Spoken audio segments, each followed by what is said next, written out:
கிறிஸ்துவுக்குள் பிரியமான என் அன்பு சகோதர சகோதரி இயேசு கிறிஸ்து நாமத்திலே என் அன்பின் வாழ்த்துக்கள். உங்கள் ரெகபோத்தின் வாயிலாக உங்களை சந்திப்பதில் நான் மிகுந்த மகிழ்ச்சி அடைகிறேன். கிறிஸ்துவுக்குள் பிரியமானவர்களே, இந்த நாளிலும் நாம் தியானிக்கிற ஒரு தலைப்பு, கர்த்தருக்கு நேராக திரும்புங்கள். கர்த்தருக்கு நேராக திரும்புங்கள் என்ற வார்த்தையை கர்த்தர் கொடுத்திருக்கிறார். யோசுவாவின் புஸ்தகம் 24ஆம் அதிகாரம் 23ஆம் வசனம் இப்படியாய் சொல்லுகிறது. அப்பொழுது அவன், அப்படியானால் இப்பொழுது உங்கள் நடுவே இருக்கிற அந்நிய தேவர்களை அகற்றிவிட்டு உங்கள் இருதயத்தை இஸ்ரவேலின் தேவனாகிய கர்த்தருக்கு நேராக திருப்புங்கள் என்றான். ஹல்லேலூயா. ஆண்டவராகிய தேவன் யோசுவாவோடு கூட இருந்து கொண்டிருக்கும் பொழுது யோசுவா இஸ்ரவேல் ஜனங்களுக்கு நேராக கொடுக்கிற மிகப்பெரிய ஒரு சேலஞ்சிங்கான ஒரு வார்த்தையை நாம் பார்க்க முடியும். இஸ்ரவேல் ஜனங்கள் தங்களை தேவனுக்கு நேராக திரும்ப வேண்டும். ரொம்ப நாள் தாமதித்து கொண்டிருக்கிற ஒரு சூழ்நிலை இப்பொழுது யோசுவாவின் மூலமாக கர்த்தர் மிக தெளிவாக அந்த இஸ்ரவேல் ஜனங்களுக்காக பேசுகிறதை பார்க்க முடியும். அவர் சொல்லுகிறார், உங்கள் நடுவே இருக்கிற அந்நிய தேவர்களை அகற்றிவிட்டு உங்கள் இருதயத்தை இஸ்ரவேலின் தேவனாகிய கர்த்தருக்கு நேராக திருப்புங்கள். இதுவரைக்கும் நீங்களும் நானும் இந்த அந்நிய தேவன் என்று சொல்லுகிற உலகத்தினுடைய மாம்சத்தோடு நாம் இணைந்திருப்போம் என்று சொன்னால், உலகத்தோடு கூட நாம் இருப்போம் என்று சொன்னால், உலக அந்த விஷயத்தில் நாம் சார்ந்து தேவனை விட்டு விலகி அந்த அந்நியமாய் சொல்லுகிற உலக உறவோடு கூட, சிநேகத்தோடு கூட, உலக விக்கிரகத்தோடு கூட இருக்கிற அந்த ஐக்கியம் நமக்கு இருக்கும் என்று சொன்னால், ஆண்டவர் இன்னைக்கு நம்மளை பார்த்து ஒரு எச்சரிக்கை சத்தம் கொடுக்கிறார். நீங்கள் இந்த நேரத்தை நீங்கள் பிரயோஜனப்படுத்திக் கொள்ளும்படியே கர்த்தர் சொல்ல, இஸ்ரவேல் தேவனாகிய கர்த்தருக்கு நேராக நாம் திரும்ப வேண்டும். இஸ்ரவேலின் தேவனாகிய கர்த்தருக்கு நேராக நம் இருதயத்தை நாம் முதலாவது திரும்ப வேண்டும். நமக்குள்ள இருக்கிறதான அந்த அந்நியத்துக்குரிய தேவனுக்கு பிரியமில்லாத பாவ ஸ்பாவங்கள், கோபங்கள், வைராகியங்கள், பழிவாகிற குணங்கள், கர்த்தரை விட்டு விலகுகிற குணங்களை விட்டு நம் தேவனுக்கு நேராக திரும்படியாய் நம் இருதயத்தை நாம் கர்த்தருக்கு நேராக திருப்ப வேண்டும் என்று சொல்லி ஆண்டு சொல்ல, இஸ்ரவேல் ஜனங்கள் கர்த்தரை விட்டு அவர்கள் விலகி பயங்கரமான ஒரு சூழ்நிலைக்குள்ளே போகிறார்கள். இந்த யோசுவாவால் இதை பார்க்க முடியவில்லை. இந்த யோசுவா என்ற மனுஷனாலே பார்க்க முடியவில்லை. அவன் ஒரு எச்சரிக்கை கொடுக்கிறான். இந்த எச்சரிக்கை உங்களுக்கும் எனக்கும் சேர்த்து சொல்லுகிற கர்த்தர் இன்றைக்கு இந்த நிமிஷத்தோடு, இந்த நாளோடு கூட நாம் எல்லா விதத்திலும் நாம் தேவனுக்கு முன்பாக மனம் திரும்பும் பொழுது, தேவனுடைய சமூகத்தில் வரும் பொழுது, நமக்குள்ள எல்லா ஸ்பாவங்களை விடும் பொழுது, ஆண்டவர் சொல்லுகிறார், உங்கள் தலைகளை அவர் உயர்த்த வல்லவராக இருக்கிறார். கர்த்தருக்கு நேராக நாம் திரும்ப வேண்டும். கர்த்தருக்கு விரோதமான பாவத்திலிருந்து, பிரியமில்லாத வழியிலிருந்து நாம் திரும்ப வேண்டும் என்று கர்த்தர் நம்ம இடத்தில் எதிர்பார்த்து கொண்டிருக்கிறார். லூக்காவின் சுவிசேஷம் 15ஆம் அதிகாரம் 11 to 30 வாசிக்கும் பொழுது, இளையகுமார் என்ற ஒரு மனுஷனை குறித்து நம்ம எல்லாருக்கும் நல்லா அறிந்த ஒரு சம்பவம். 2 மகன் இருக்கிறாங்க. மூத்த மகன், இளைய மகன் இருக்கிறான். இந்த இளைய மகன் எல்லாவற்றையும் தன்னுடைய தகப்பனிடத்திலிருந்து சொத்துக்கள் எல்லாம் பிரித்து வாங்கி கொண்டு அவன் போய் சஞ்சரிக்கிற ஒரு தூரதேசம் சஞ்சரிக்கிறான். அந்த சஞ்சரித்த இடத்துல அவனை சுற்றியிருந்த நண்பர்களும் பணத்துக்காக இருந்தார்கள். எல்லாம் செலவழிந்து எல்லாம் முடிந்து பன்றிக்கு போடுகிற உணவை சாப்பிடக்கூட அவனால் முடியாத பட்சத்தில் அவன் துரத்திவிடப்பட்ட சூழ்நிலை தன்னுடைய தகப்பனிலே அவன் வரும் பொழுது தகப்பன் அவனை சேர்த்துக் கொள்கிறான். அப்படி என்று சொன்னால், தன்னுடைய வாழ்க்கை நடுவே இருந்த அந்த விதமான பாவங்களை விட்டு அவன் தேவனை நோக்கி, தன் தகப்பனை நோக்கி அவன் வரும் பொழுது தகப்பன் அவனை அன்பா ஏற்றுக்கொள்வதை பார்க்கலாம். ஒருவேளை இன்றைக்கு நீங்கள் அவைகளெல்லாம் விட்டு தேவனுடைய சமூகத்தில் நீங்கள் திரும்பும் பொழுது கர்த்தர் உங்களை மிக அன்பா ஏற்றுக்கொள்வார். ஒரு நாளும் நீ என்னை விட்டுட்டு போயிட்ட, நீ இந்த பாவத்தை செஞ்சுட்ட, என்கிட்ட இருந்து எல்லாத்தையும் பறித்து கொண்டு போயிட்ட, நான் கொடுத்த ஆசீர்வாதத்தை நீ துஷ்பிரயோகம் பண்ணிட்ட, நீ இப்படி பண்ணிட்ட, நீ அவமானப்படுத்துற, ஆண்டவர் ஒரு நாள் உங்களை குற்றப்படுத்தவே மாட்டார்.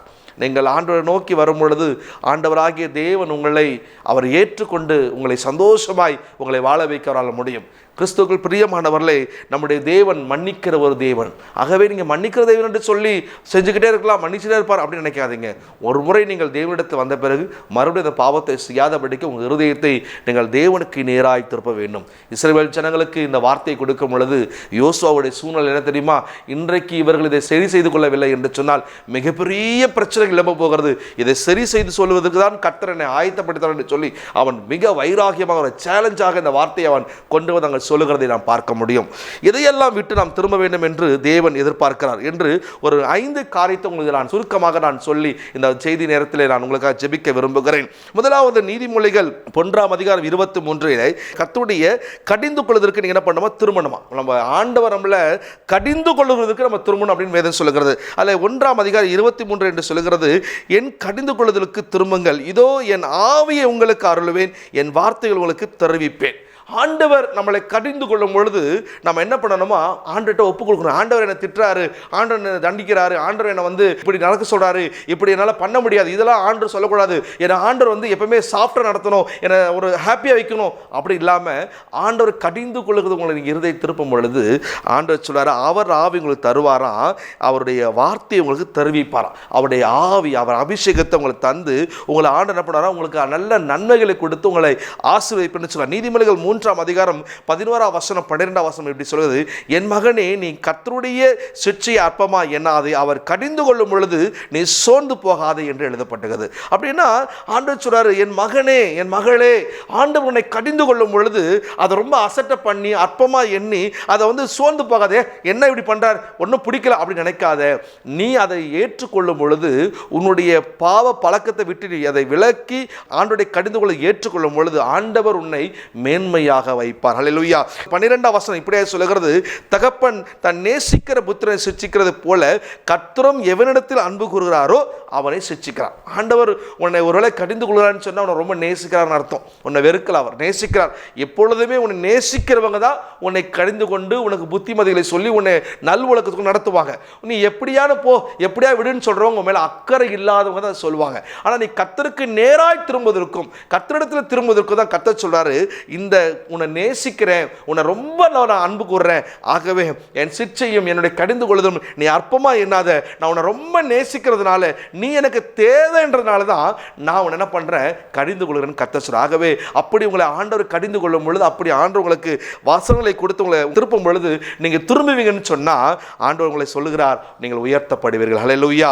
ஆகவே கர்த்தருக்கு நேராக நீங்க திரும்ப வேண்டும். ஆண்டவருடைய சமூகத்தில் நீங்க நேராக நீங்க திரும்பும் பொழுது உங்க வாழ்க்கையில எல்லாம் மாறும், உங்க சூழ்நிலை எல்லாம் மாறும். ஆண்டவர் உங்க நடுவில் இருந்து அற்புதம் செய்வார். ஏசாயா 31ஆம் அதிகாரம் 6ஆம் வசனம் இப்படியாய் சொல்லுகிறது, இஸ்ரவேல் புத்திரரே, நீங்கள் முற்றிலும் விட்டு விலகின இடத்தை திரும்புங்கள் என்று எழுதப்பட்டிருக்கு. இஸ்ரவேல் புத்திரரே, நீங்கள் எல்லாருமே யாரை விட்டு விலகினீங்களோ அவரிடத்தில் மறுபடியும் திரும்புங்க. ஆண்டவரை விட்டு விலகி நிற்பீங்கன்னு சொன்னால் நீங்க மறுபடியும் ஆண்டவரை திரும்புங்க.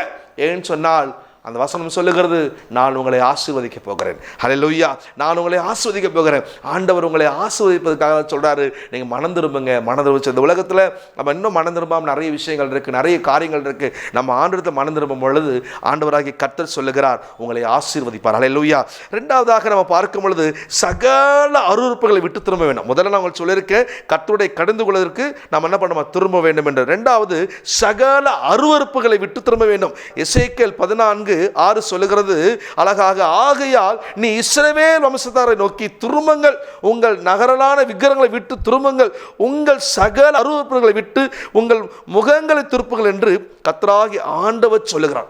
ஆண்டவருடைய ஒரு ரிக்வெஸ்ட், ஆண்டவருடைய ஒரு தாழ்மையான ஒரு வேண்டுகோள் என்று எடுத்துக்கொள்ளுங்க. அவர் சொல்றாரு, என் அன்பு மகனே, மகளே, உங்களுக்கு நடுவே இருக்கிறதான பாவங்களை விட்டு விக்கிரகங்களை விட்டு உங்க இருதயத்தை திருப்பது மட்டுமல்ல, அந்த பக்கம் நீங்க திரும்பி கூட பார்க்காதீங்க, உங்க முகத்தையே திருப்பி என்னிலே வாருங்க என்று கர்த்தர் சொல்கிறார். ஹல்லேலூயா. ஒருவேளை அந்த பாவங்கள், அந்த அருவருப்புகளை விட்டு வர முடியாதபடிக்கு உங்க முகங்கள், உங்க இருதயம் அங்கே இணைந்திருக்கும் என்று சொன்னால், அவைகளை விட்டு நீங்கள் திரும்பும் பொழுது, அவைகளை விட்டு நீங்கள் இப்படி வரும் பொழுது, ஆண்டவராய் சமூகத்தில் வரும் பொழுது ஆண்டவர் சொல்லுகிறார், உங்கள் இஸ்ரவேல் தேவனாகிய கர்த்தர் உங்களை பயங்கரமாய் ஆசீர்வதிப்பார். ஹல்லேலூயா. அவர் கைவிடவே மாட்டார். இன்றைக்கு நிறைய நேரங்களில் நிறைய விஷயங்கள் நம்ம அடிக்டா இருக்கிறோம், நிறைய காரியங்களில் நம்ம அடிமைப்பட்டிருக்கிறோம். அவைகளிலிருந்து விட்டு விலக வரும் பொழுது தேவன் நம்மளை ஆசீர்வதிக்க வல்லவர் இருக்கிறார். நீதிமொழிகள் 26ஆம் அதிகாரம் 25ஆம் வசனம் இப்படியா சொல்லுகிறது, அவன் எதை பேசினாலும் அவனை நம்பாதே, எதை பேசினாலும் அதை நம்பாதே, அவன் இருதயத்தில் 7 அருவருப்புகள் இருக்கிறது. அவன் எந்த விஷயத்தை பேசினாலும் நீங்கள் நம்பிடாதீங்க. உலகத்தில் இருக்கிறவன் அப்படி தான் பேசுவான், நிறைய விஷயங்களை பேசி உங்களை கவர் பண்ணி உங்களை எந்த வழியில் கொண்டு போய் சிக்க விடலான்னு பார்ப்பான். நீங்கள் நம்பிடாதுங்க. நிறைய நேரங்களில் நிறைய பேருடைய பேச்சுக்களை நம்பி நீங்கள் விழுந்து போயிருக்கலாம். அதை நம்பாதீங்க. ஏன்னா அவன் 7 அருவருப்புக்குரியவனாக இருக்கிறான், ஆண்டவருக்கு தூரமாக இருக்கிறான். நீங்கள் மிகுந்த ஜாக்கிரதையாக இருக்கின்ற ஆண்டு சொன்னார். அங்கே அடுத்ததாக வாசிக்கிறோம், கர்த்தருக்கு அருவருப்பான காரியங்களை நாம் செய்யும் பொழுது நம்மால் எந்த ஆசீர்வாதத்தை சுதந்திரிக்க முடியாது. நாம் தாழ்த்தி கர்த்தருக்கு திரும்பும் பொழுது நம்மை ஆண்டவர் உயர்த்துவார். ஹல்லேலூயா. நம்ம கர்த்தருக்கு பிரியமில்லாமல் எந்த விஷயத்தை செஞ்சிருந்தாலும் ஆண்டவர் நம்மளை ஆசீர்வதிக்க மாட்டார். ஆனால் நீங்கள் கர்த்தரிடத்தில் நீங்கள் திரும்பும் பொழுது, கர்த்தரிடத்தில் வரும் பொழுது கர்த்தர் உங்களை ஆசீர்வதிப்பார். இன்றைக்கு இந்த நாளில் கர்த்தர் கொடுத்திருக்கிற வார்த்தை, ஆண்டவர் சொல்றாரு, நீங்கள் கர்த்தருக்கு நேராக உங்களை திருப்புங்க, ஆண்டவருக்கு நேராய் திருப்புங்க. ஒருவேளை வாலிப மகனே மகளே, நீங்கள் இன்னும் ஆண்டவருடைய சமூகத்தில் வந்து இருதயத்தை திருப்பாம ஏதோ கட்டாயத்துக்காக ஆண்டவருடைய பாதத்தில் அமர்ந்திருக்கிற எல்லாரும் நான் வரது சர்ச்சுக்கு வரதை பார்க்குறாங்க, ஜெபிக்கிறத பார்க்குறாங்க, அது போது நினைக்காதீங்க. உன் இருதயத்தை பார்க்க சொல்லுகிறார், எனக்கு நேராக திரும்ப, அப்பொழுது நீ ஆசீர்வாதமாக இருப்பாய் என்று ஆண்டவர் சொல்கிறார். அது மாத்திரமல்ல, மூன்றாவது காரியத்தை பார்க்கும் பொழுது எல்லா மீறுதலை விட்டு நீங்கள் திரும்பணும் என்று ஆண்டவர், எல்லா மீறுதலை விட்டு நீங்கள் திரும்பணும்னு ஆண்டவர் சொல்றார். அப்படின்னா அங்கே பார்க்கும் பொழுது எசேக்கியேல் 18ஆம் அதிகாரம் 30ஆம் வசனம் இப்படியாய் சொல்லுகிறது, எல்லா மீறுதலை விட்டு திரும்புங்க. உங்கள் வாழ்க்கையில் இருக்கிற எல்லா விதமான அந்த மீறுதலுக்குரிய எல்லா விஷயத்தை விட்டு நீங்கள் திரும்பும் பொழுது ஒரு ஆசீர்வாதத்தை காண்பீங்கள். சங்கீதம் 39:8 பார்க்கும் பொழுது, என் மீறுதல்கள் எல்லாவற்றிலும் இருந்து என்னை விடுதலையாக்கும், மூடனுடைய நிந்தை என்னை ஒப்புக்கூடாது என்று தாவீது சொன்னார். ஆண்டவரே, உம்மை விட்டு நான் விலகி உமக்கு பிரியமில்லாமல் நான் மீறி செய்த அத்தனை பாவத்திலிருந்து என்னை விடுதலை பண்ணுங்க. எனக்கு தேவையில்லாத ஆலோசனை கொடுத்து என்னோட ஒரு மூடன் வைத்துக் கொண்டிருக்கிறான், அவன் கையில் என்னை ஒப்புக்கூடாது என்று சொல்லி தாவீது கூப்பிடுறான். அப்படின்னா நம்ம நிறைய நேரம் நம்ம செய்கிற விஷயத்தை என்கரேஜ் பண்ணி, நம்ம நல்லது செய்கிறோமா கெட்டது செய்கிறோமா தெரியாம நம்ம கெட்டது செய்யும் போது என்கரேஜ் பண்ணி நம்ம மீறுதலை அதிகமாக செய்ய வைக்கிற சில மூடனுடைய நண்பர்கள் நம்ம இடத்துல இருப்பாங்க. மூடனாக இருக்கிற சில உறவுகள் இருப்பாங்க. அவங்களை விட்டு நீங்கள் விலகி போகும்படி, அவர்களிடம் உங்களை ஒப்புக்கூடாதபடிக்கு நீங்கள் தேவனை திரும்பும் பொழுது தேவன் உங்களை ஆசீர்வதிக்க அவர் வல்லவராக இருக்கார். சங்கீதம் 51ஆம் சங்கீதம் 1ஆம் வசனம் இப்படியே சொல்லுகிறது, தேவனே உமது கிருபையின்படி எனக்கு இரங்கும், உமது மிகுந்த இரக்கங்கள்படி என் மீறுதல் நீங்க என்னை சுத்திகரியும் என்று தாவீது அங்கே கூப்பிடுறதை பார்க்க முடியும். ஒரு சுத்திகரிப்பு ஜபத்தை வீரர்கள், ஆண்டவரே நிறைய காரியங்களில் நான் மீறி செய்துட்டேன், நிறைய காரியம் மீறி நான் பாவத்தை செஞ்சுட்டு இருக்கேன், ஆனால் இன்றைக்கு நான் உங்களுக்கு நோக்கி கூப்பிடுறேன், மிகுந்த கிருபையின்படியும் இரக்கத்தின்படியும் என்னை எல்லாவற்றிலும் இருந்து என்னை சுத்திகரித்து உமக்கு நேராக என்னை திருப்பிக் கொள்ளும் என்று தாவீது அங்கு நோக்கி கூப்பிடுறதை பார்க்க முடியும். கிறிஸ்துவுக்குள் பிரியமானவர்களே, நீங்கள் நிறைய காரியங்களை மீறி இங்கே போவீங்கன்னு சொன்னால், இனிமேல் நீங்கள் கர்த்தருக்கு முன்பாக உங்கள் இருதயத்தை திருப்பும் பொழுது, உங்கள் இருதயத்தை தேவனுக்கு நேராக நீங்கள் திருப்பி வரும் பொழுது ஆண்டவர் உங்கள் மீறுதல்கள் எல்லாம் மன்னித்து உங்களை ஆசீர்வதிக்க அவர் வல்லவராக இருக்கிறார். ஹல்லேலூயா. கர்த்தருக்கு விரோதமாக நீங்கள் செய்கிற எந்த விஷயமா இருந்தாலும், அது மீறி செய்கிற விஷயமா இருந்தாலும், இன்றைக்கு நீங்கள் ஆண்டவர்கிட்ட கேளுங்க, ஆண்டவரே இனி அந்த பாவம் செய்யாதபடிக்கு, அந்த பிரச்சனை நான் மாற்றிக்கொள்ளாதபடிக்கு, அந்த விஷயத்துக்குள்ள போகாதபடிக்கு, நான் மீறி உமக்கு பிரியமில்லாமல் காரியத்தை செய்யாதபடிக்கு என்னை காத்துக்கொள்ளும் நீங்க ஆண்டவரை கேட்டு பாருங்க. ஆண்டவர் நிச்சயமாக உங்களை ஆசீர்வதிக்க அவர் வல்லவராக இருக்கார். ஹல்லேலூயா. நான்காவது ஒரு காரியத்தை பார்க்கும்போது, பொல்லாத வழிகளை விட்டு நம்ம திரும்ப வேண்டும். ஹல்லேலூயா. பொல்லாத வழிகளை விட்டு முதலாவது ஆண்டவருடைய சமூகத்தில் உங்களுக்கு சொல்லியிருக்கிறேன், கர்த்தருடைய கடிந்து கொள்ளலுக்கு நீங்கள் திரும்ப வேண்டும். இரண்டாவது ஆண்டவர் சொல்றார், உங்களுக்கு சகல அருவருப்புகளை விட்டு நீங்கள் திரும்ப வேண்டும். மூன்றாவது கதை எல்லா மீறுதலை விட்டு நீங்கள் திரும்ப வேண்டும். நான்காவது ஆண்டவர் பொல்லாத வழிகளை விட்டு திரும்ப வேண்டும். அங்கே வாசிக்கும் பொழுது எசேக்கியேல் தீர்க்கதரிசி புஸ்தகம் 33ஆம் அதிகாரம் 11ஆம் வசனம் இப்படியாய் சொல்கிறது, கர்த்தராகிய ஆண்டவர் உரைக்கிறது என்னவென்றால், நான் துன்மார்க்குடைய மரணத்தை விரும்பாமல் துன்மார்க்குடைய தன் வழியை விட்டு திரும்பி பிழைப்பதே விரும்புகிறேன் என்று என் ஜீவனை கொண்டு சொல்லுகிறேன். இஸ்ரவேல் வம்சத்தாரை உங்கள் பொல்லாத வழிகளை விட்டு நீங்கள் திரும்புங்கள். ஹல்லேலூயா. ஆண்டவர் ஒரு மனுஷன் பாவத்தோடு சாகிறதை விரும்புறதில்லை. மனுஷன் அநியாயமாக பாவத்தை சுமந்துக்கிட்டு பாவியாவே இருக்கிறதையோ, அவன் பாவியா இருந்து உலகத்திட்டு போறதே ஆண்டவர் விரும்புறதில்லை. அவன் எப்படி ஆகணுமா, அவன் பொல்லாத வழியை விட்டு அவன் திருந்தி தேவனுக்கு நேராக தேவனுடைய நாமத்தை அவன் உயர்த்தணும் என்பதை ஆண்டவர் விரும்புகிறார். இன்னைக்கு நிறைய நேரங்களில் நம்முடைய கிறிஸ்தவங்க நிறைய பேர் நான் பார்த்திருக்கிறேன், ஆண்டவர் அறிந்த பிள்ளைங்க சொல்வாங்க, அவன் பொல்லாதவன், அவன் பாவம் செய்கிறவன், அவன் விபச்சாரக்காரன், அவன் குடிகாரன், அவன் துன்மார்க்கன், அவன் எப்படியாவது செத்தா நல்லா இருக்கும் அப்படின்னு நினைக்கக்கூடாது. அவன் ஒரு நாள் ஆண்டவர் அப்படி நினைக்கவில்லை. அந்த பொல்லாதவனையும் அந்த துன்மார்க்கனையும் அந்த பாவம் செய்கிறவன் ஒரு நாள் ரட்சிக்கப்பட வேண்டும். அவன் ரட்சிக்கப்பட்டு தேவனுக்கு நேராய் திரும்ப வேண்டும் என்றுதான் ஆண்டவர் விரும்புகிறார். அப்படி நம்ம இதயத்தை நினைப்போம் என்று சொன்னால், தேவனுக்கு நேராக திரும்ப வேண்டும் என்று நினைப்போம் என்று சொன்னால், நம்ம தேவன் நம்மளை பார்த்து சொல்லுகிறார், அவர்கள் திரும்பும் பொழுது நம்முடைய வாழ்க்கையில் மேன்மையை கொடுக்க அவர் வல்லவராக இருக்கிறார். ஹல்லேலூயா. நம்ம எல்லாருமே இந்த உலகத்திற்கு ஒவ்வொரு மனுஷனும் ஒவ்வொரு மனுஷியும் ஒவ்வொருத்தரும் மனம் திரும்ப வேண்டியது ஆண்டவருடைய பிரதான ஆசீர்வாதமாக இருக்கிறது. 2 நாளாகமம் 7ஆம் அதிகாரம் 14ஆம் வசனம் இப்படியா சொல், என் நாமத்தை தரிக்கப்பட்ட என் ஜனங்கள் தங்களை தாழ்த்தி ஜெபம் பண்ணி என் முகத்தை தேடி தங்கள் பொல்லாத வழிகளை விட்டு திரும்பினால், அப்பொழுது பரலோகத்தில் இருக்கிற நான் கேட்டு அவர்கள் பாவத்தை மன்னித்து அவர்கள் தேசத்துக்கு சேமத்தை கொடுப்பேன் என்று ஆண்டவர் சொன்னார். நம்ம ஆண்டவருடைய சமூகத்தில் நம்ம எல்லாத்தையும் அறிக்கை பண்ணி ஜெபம் பண்ணி நம்ம முழங்கால் படிட்டு தேவ சமூகத்தில் ஆண்டவருடைய பாதத்தில் உண்மையாய் நம்ம ஜெபிக்கும்போது, ஆண்டவரே இனி நான் பாவம் செய்ய மாட்டேன், இனி பாவமான காரியம் செய்ய மாட்டேன், பார்க்க மாட்டேன் என்று ஒப்பு கொடுத்து ஜெபிக்கும் பொழுது ஆண்டவர் பரலோகத்தின் தேவன் நம்முடைய ஜெபத்தை கேட்டு மன்னித்து நமக்கு வர வேண்டிய தர வேண்டிய நன்மைகளை ஆசீர்வாதத்தை நம்ம மூலமா நம்ம வீட்டில் நம்ம தேசத்தில் அவர் கொடுக்க அவர் வல்லவராக இருக்கார். ஹல்லேலூயா. ஆகவே நீங்கள் நானும் கிறிஸ்துவுக்கு பிரியமானவர்களே, இன்றைக்கு கர்த்தர் சொன்னார், நீங்கள் கர்த்தருக்கு நேராக நீங்கள் மனம் திரும்ப வேண்டும். கர்த்தருக்கு நேராக நம்முடைய இருதயத்தை திருப்ப வேண்டும். கர்த்தருடைய சமூகத்துக்கு நேராக நம்ம இருதயத்தை திருப்பும் பொழுது கர்த்தர் பலத்த ஆசீர்வாதத்தை கொடுக்க அவர் வல்லவராக இருக்கார். ஹல்லேலூயா. இப்படியாய் பார்க்க முடியும். சங்கீதம் 119 சங்கீதத்தில் 101 வசனம், சங்கீதம் 119 101 வசனம், உம்முடைய வசனத்தை நான் காத்து நடக்கும்படிக்கு சகல பொல்லாத வழிகளுக்கு என் கால்களை விளக்குகிறேன். தாவீது இப்படி சொல்கிறான் பாருங்களேன், உம்முடைய வசனத்தை நான் காத்து நடக்கும்படிக்கு சகல பொல்லாத வழிகளை என் கால்களை விட்டு விளக்குகிறேன். நம்முடைய தேவனுடைய வசனம் என்ன பண்ணுமா, இந்த வார்த்தை என்ன பண்ணும், இந்த பைபிளில் இருக்க ஒவ்வொரு வசனத்தை நம்ம தியானித்து இதை பண்ணி நடக்கும் பொழுது இந்த பொல்லாத வழிகள், இந்த உலகத்தில் இருக்கிற பொல்லாத வழிகள், இந்த உலகத்துக்கு பொல்லாத விஷயங்களை விட்டு ஆண்டவர் என்ன பண்ணுவாரா, நம்மளை திருப்பி அவருக்கு நேராய் போகும் பொழுது நம்மளை காத்துக்கொள்வது இந்த வசனம் நமக்கு போதுமானதாக இருக்கின்ற வேதம் சொல்வது. ஹல்லேலூயா. ஆகவே கிறிஸ்துவுக்கு பிரியமானவர்களே, இந்த நாட்களில் ஆண்டவர் சொல்றார், கர்த்தருக்கு நேராக திரும்ப, நம்முடைய பாவ வழிகளை விட்டு முதலாவது கர்த்தருடைய கடிந்துகளுக்கு நேராக திரும்ப வேண்டும். இரண்டாவது சகல அருவருப்புகளை விட்டு திரும்ப வேண்டும். மூன்றாவது ஆண்டவர் சொல்றாரு, எல்லா மிருதலை விட்டு நீங்க திரும்ப. நான்காவது பொல்லாத வழிகளை விட்டு நீங்க திரும்ப வேண்டும். ஐந்தாவது காரியம் சீர்கேடான காரணங்களை விட்டு நீங்க திரும்ப வேண்டும். எரேமியாவின் தீர்க்கதரிசன புத்தகம் 3 அதிகாரம் 14 வசனம் இப்படி சொல்லுகிறது, சீர்கேட்ட பிள்ளைகளை திரும்புங்கள் என்று கர்த்தர் சொல்கிறார், நான் உங்கள் நாயகர் என்று ஆண்டவர் சொல்றார். சீர்கேடான பிள்ளைகளே, நீங்க என்ன பண்ணுங்க, மனம் திரும்புங்க. நான் உங்க தேவன், நான் உங்க ராஜா, உங்களுடைய நாயகர், நான் உங்களுடைய எல்லாவற்றுக்கும் மேலான. ஆகவே இந்த சீர்கேடான வாழ்க்கையை விட்டு நீங்க மனம் திரும்பணும் என்று ஆண்டவர் விரும்புகிறார். நம்ம வாழ்க்கையில் எவ்வளவு சீர்கேடான விஷயங்கள் இருக்கு தெரியுமா? கர்த்தருக்கு பிரியமில்லாத எவ்வளவு விஷயங்கள் இருக்கு, அவைகளை விட்டு வெளியே நம்ம வரணும். எரேமியா 3 அதிகாரம் 22 இப்படி சொல்லுது, சீர்கேட்ட பிள்ளைகளை திரும்புங்கள், உங்கள் சீர்கேடுகளை குணமாக்குவேன் என்று இதோ உன்னிடத்திலே வருகிறேன், நீரே எங்கள் தேவனாகிய கர்த்தர். ஹல்லேலூயா. ஆண்டவர் சொல்றார், நான் உங்ககிட்ட வரும் பொழுது உன்னை குணமாக்கும் போறேன், உங்ககிட்ட வரும் பொழுது உன்னை குணமாக்கி உன்னை விடுதலை பண்ண போறேன், உங்ககிட்ட வரும் பொழுது உன்னுடைய சூழ்நிலை மாற்றி நான் மனம் திரும்ப, நீ மனம் திரும்பி இருப்பேன் சொன்னால் உன்னை பரிபூர்ணமாக விடுதலை செய்ய போகிறேன். ஆகவே உன்னிடத்தில் இருக்கிற சீர்கேடான காரியங்களை விட்டு நீங்கள் மனம் திரும்பணும் என்று ஆண்டு சொன்னார். கிறிஸ்துவுக்கு பிரியமானவர்களே, இன்றைக்கு யாருக்கும் ஒரு வாலிப தம்பிக்கும் தங்கைக்கும், யாரோ ஒரு சகோதரரும் சகோதரிக்கும், ஏதோ ஒரு குடும்பத்தில் ஆண்டவர் சொல்லுகிறாரு, என்னிடத்திலே மனம் திரும்ப மகளே, மகளே, இந்த பாவத்திற்கு வெளியே வந்துடு, இந்த காரியத்தில் வெளியே வந்துடு, இந்த விஷயம் உன்னை ரொம்ப அழித்து கொண்டிருக்குதா, இந்த காரியத்தால் விழுந்து இருக்கிறாயா, ஐயோ உன்னால் இந்த வெளியே வர முடியலையா, இதுதான் உன் வாழ்க்கையில் அடிமைத்தனமாக இருக்கிறதா, கர்த்தர் சொல்லுகிறார், சீர்கேடான காரியத்தை வெளியே வா. தேவன் உன்னை விடுதலை பண்ண ஆயத்தமாக இருக்கிறார். அவர் உன்னிடத்தில் வருவார், உன்னிடத்தில் வந்து உன்னை முற்றிலுமாய் குணமாக்குவார். முற்றிலுமாய் உன்னை குணமாக்கி உன் வாழ்க்கையில் ஒரு புதிய காரியத்தை செய்ய வல்லவராக இருக்கிறார். நம்ம நிறைய நேரங்களில் நிறைய விஷயங்களில் நம்ம அடிமைப்பட்டிருக்கிறோம், நிறைய காரியங்களில் அடிமைப்பட்டிருக்கிறோம். ஆனால் ஆண்டவர் உங்களுக்கும் என்னையும் அவர் ரட்சிக்க வல்லவர். சீர்கேடான காரை விட்டு வெளியே வர அவர் விரும்புகிறார். கடைசியாக, எனக்கு கிறிஸ்துவுக்குள் பிரியமானவர்களே, எப்படி ஆண்டோடு திரும்ப வேண்டும் என்று சொல்லி நான் உங்களோடு கூட சில வசனங்களை சொல்லி நான் முடிக்கப் போகிறேன். எப்படி நம்ம ஆண்டோடு திரும்பணுமா? யோவேல் 2 அதிகாரம் 12-13 சொல்லுகிறது, அதனால் நீங்கள் இப்பொழுது உபவாசத்தோடும் அழுகையோடும் புலம்போடும் உங்கள் முழு இதயத்தோடு எடுத்து திரும்புங்கள் என்று கர்த்தர் சொல்கிறார். நீங்களும் நானும் ஆண்டோடு எப்படி திரும்பணுமா?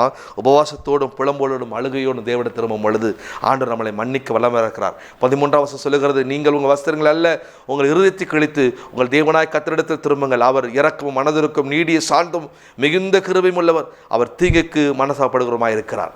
நம்முடைய தேவன் நமக்கு வருகிற தீங்கை குறித்து மிகுந்த மனசாப்படுகிறாராம். அவர் இரக்கம் உள்ளவர், அவர் தயவுள்ளவர், கிருபை உள்ளவர். அவர் ஒரு நாள் உங்களை கைவிடவே மாட்டார். அவருடைய கிருபை உங்களை சூழ்ந்து கொள்ளும், அவருடைய தயவு உங்களை சூழ்ந்து கொள்ளும்படி நீங்கள் முழு மனதோடு ஆண்டோடு திரும்ப வேண்டும் என்ற கர்த்தர் சொல்கிறார்.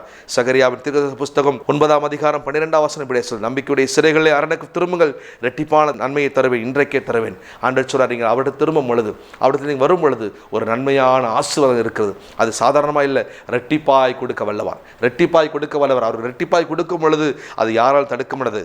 ஓசியாவின் தீர்க்கதரிசன புத்தகம் 14 அதிகாரம் 1-2 இப்படியாய் சொல்லுகிறது, இஸ்ரவேலே, உன் தேவனாய் கர்த்தரில் திரும்பு, நீ உன் அக்கிரமத்தின் விழுந்தாய், வார்த்தைகளை கை கொண்டு கர்த்தரை திரும்புங்கள், அவரை நோக்கி, தேவரீர் எல்லா அக்கிரமத்தையும் நீக்கி எங்களை காத்தருளும், எங்களை சுத்திகரியும் என்று நீங்கள் ஆண்டவரை கேட்கும் பொழுது ஆண்டவர் நம்முடைய ஜெபங்களை கேட்க அவர் வல்லவராக இருக்கிறார். கிறிஸ்துவுக்கு பிரியமானவர்களே, நாம் இந்த நாட்களிலே, இந்த கடைசி நாட்களில் இருக்கிறோம். சில வாரங்களிலே இந்த வருஷம் முடிஞ்சிடும், புதிய வருஷம் வரும். அதுக்குள்ளே நம்ம சுத்திகரித்துக் கொள்வோம், நம்ம தேவனிடத்தில் திரும்புவோம்.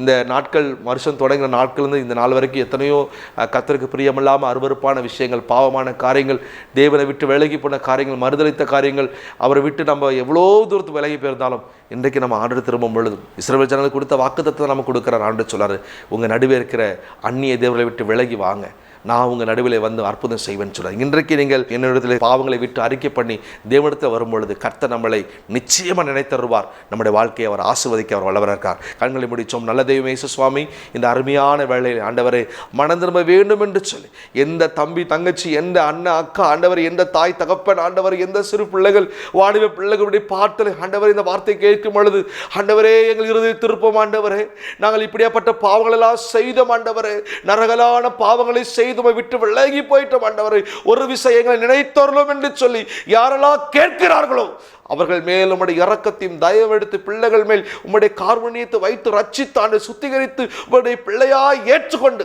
ஒரு நாட்கள் உமக்காக வைராகியமாக பரிசுத்தமாக ஒரு வாழ்க்கை வாழ கர்த்தர் கிருபை செய்ய இந்த வார்த்தையின்படி பிள்ளைகளை நான் ஆசீர்வதிக்க உமக்கு நேராக பிள்ளைகள் திரும்பட்டும். உம்முடைய கரத்தில் அர்ப்பணிக்கிறேன் சுவாமி, உம்முடைய கரத்தை அர்ப்பணிக்கிறேன். இயேசுவின் நாமத்தில் ஜெபிக்கிறேன் நல்ல பிதாவே, ஆமென். God bless you. கிறிஸ்துவுக்குள் பிரியமானவர்களே, இந்த தொலைக்காட்சியின் வாயிலாக நான் உங்களோடு பேசிக் கொண்டிருக்கும் பொழுது, கர்த்தருடைய வார்த்தை கொடுத்து கொண்டிருக்கும் பொழுது, தொலைக்காட்சியின் திரையின் கீழாக வந்திருக்கிறதான விலாசத்திற்கு நீங்கள் பார்ப்பீர் என்று சொன்னால், அந்த விலாசம் வியாசார்படி பெரம்பூர் பகுதியில் வேறு எந்த சபைக்கு போகாதவர்கள் நம்முடைய சபையில் வந்து கர்த்தரை ஆராதித்துக் கொள்ளலாம். ஃபோன் நம்பர் வந்திருக்கும், அந்த நம்பர்களை தொடர்பு கொண்டு நீங்கள் ஜெப குறிப்புகளை கொடுக்கலாம், ஜெபித்துக் கொள்ளலாம். கர்த்தர் உங்களை ஆசீர்வதிப்பாராக. God bless you.